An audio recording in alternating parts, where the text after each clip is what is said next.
Greg Palast and I both have Substack newsletters, and his Substack newsletter is, well, you just go over to Substack and plug in his name, you can find it. He had a fascinating post about his mother a day or three ago that I thought was just an amazing story. I had no idea. Greg, welcome back to the program. It's always so nice to have you with us. Tell us about your mom. My mother, he said, we need the male warrior spirit. We want to meet warrior spirit, meet my mom. She was recognized by Bill Clinton at a special ceremony as the very first woman to join the U.S. Coast Guard. It was immediately after the attack on Pearl Harbor. Mom was a warrior. Yeah, it's kind of true that she spent most of the war as a model of Chanel uniforms and as a chorus girl in the USO. But nevertheless, she was a warrior through her whole life. She was a typical 60s mom with the 50s mom, with the plastic around all the furniture, and worked in the school cafeteria and the hairnet.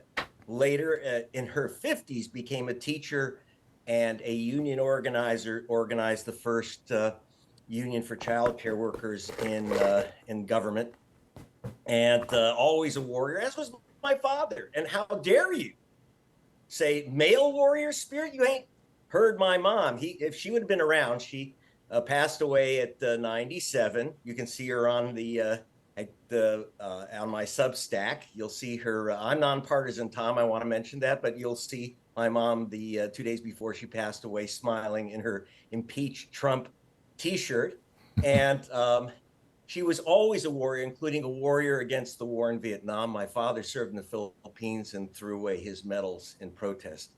Wow. Because he was, my parents were actually super patriots. They had military burials, the whole thing.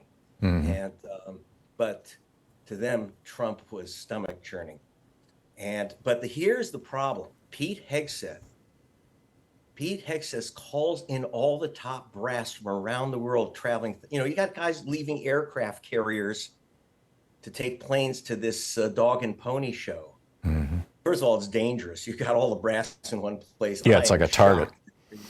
It was ridiculous. You never do that. And what for? So he can prance around the stage telling generals, it's a bad look to be, I don't want to see fat generals and admirals in the Pentagon. It's a bad look. Well, have you looked at your commander in chief? The guy in the red tie next to you. Ask him to do a couple push-ups, huh? Ask him if he can meet the female standard for the military. And then, of course, he went after beardos, like J.D. Vance, the next commander. He thinks will be his next commander in chief. But that's the least of it. He took these generals home to make a point that would have scared my parents, who were civil libertarians to the core and patriots. And which is that he says the war is in our inner cities. They're getting the point. The war isn't against Putin or Xi, because after all, Putin's still glowing from his Lewinsky that he got in Alaska. Xi's talking about, boasting about his prep for invading Taiwan. So they don't consider him a three-toed. They don't consider him a paper tiger. They consider Trump a paper three-toed sloth. And we are being laughed at by our enemies. This is serious stuff. Yeah. And even worse, you're telling generals that the real war is here against what he called, quote, this is a quote, the enemy within. Americans aren't the enemy, but that's what they were announcing to these guys. Your battle will be here in America. They are saying, basically, what are they really saying? They're saying, get ready for the Civil War. Yeah. Better be on our side, or, and Trump didn't get his applause when he walked in that he expects. And so he started begging for it. Begging for applause. Instead, he got laughter, nervous laughter. I mean, after all, it's a command from their commander in chief. Yeah. But why were they sent there? To say shave and do some push-ups?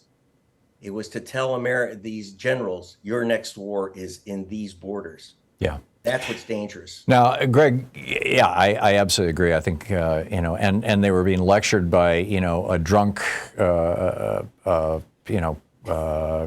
National Guard guy. He's drunk texting.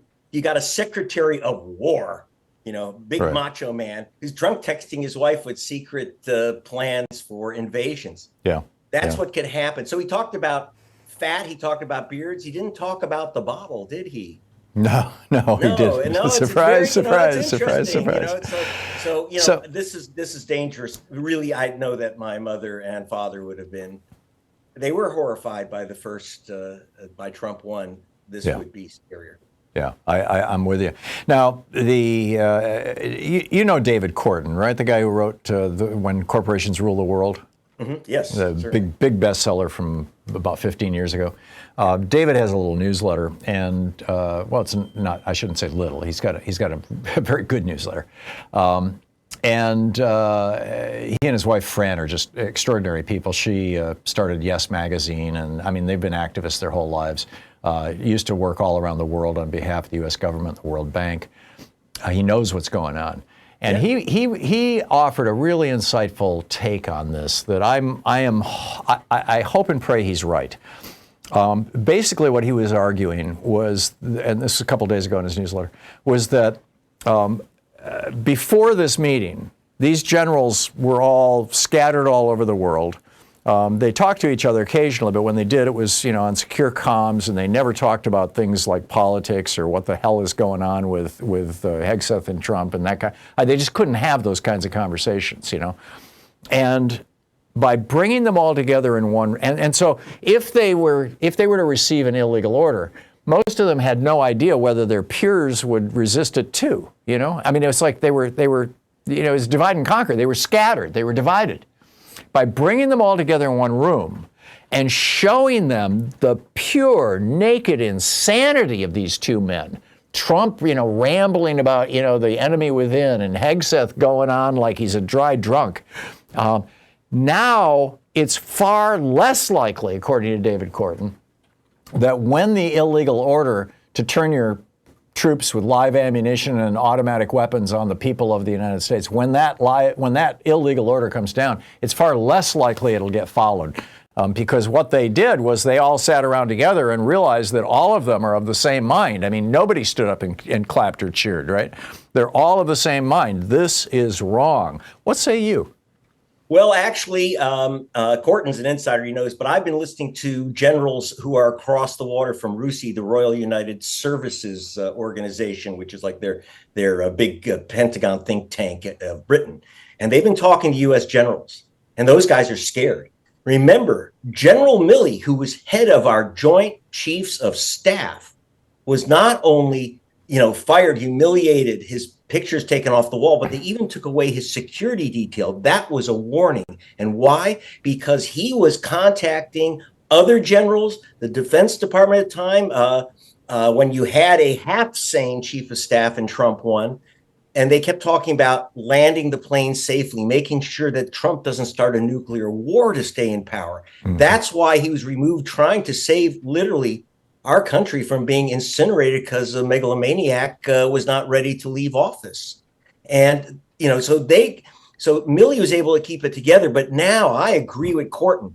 According, again, from the RUSI people who are inside on this, the generals are not going to go along with a whack order. They are not going to attack the United States. And, suddenly the military and the FBI are our friends, which is, we never used to think of that 50 years ago. No. But now we have to understand that this is literally what you're staring at. Those guys staring at these nutcases in disbelief.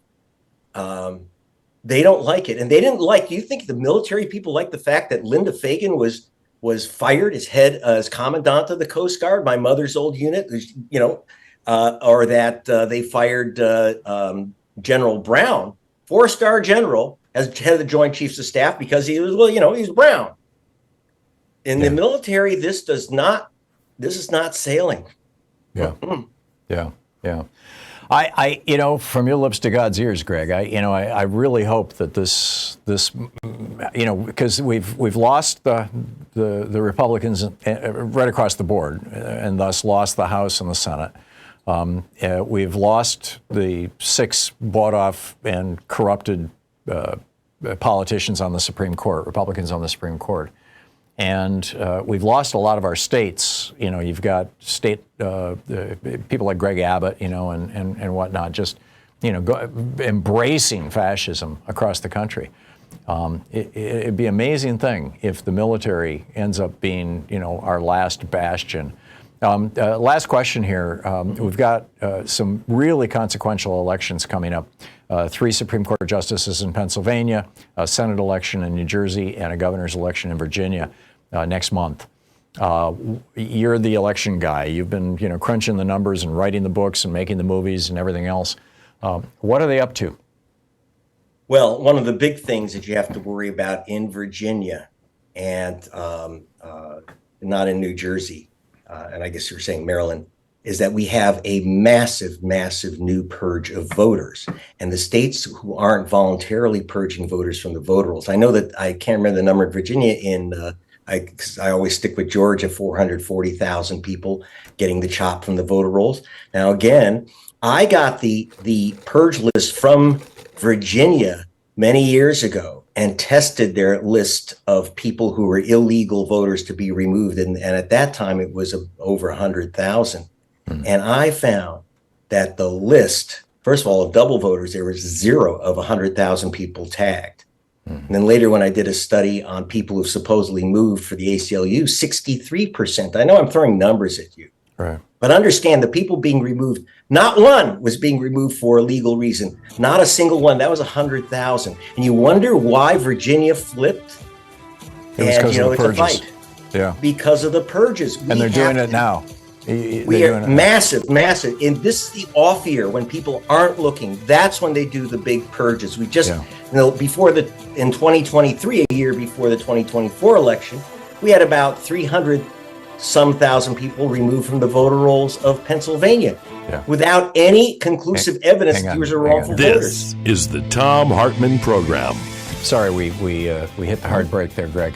Greg No Palast, problem. the great Greg Palast, gregpalast.com. Thank you, Greg. Thank you.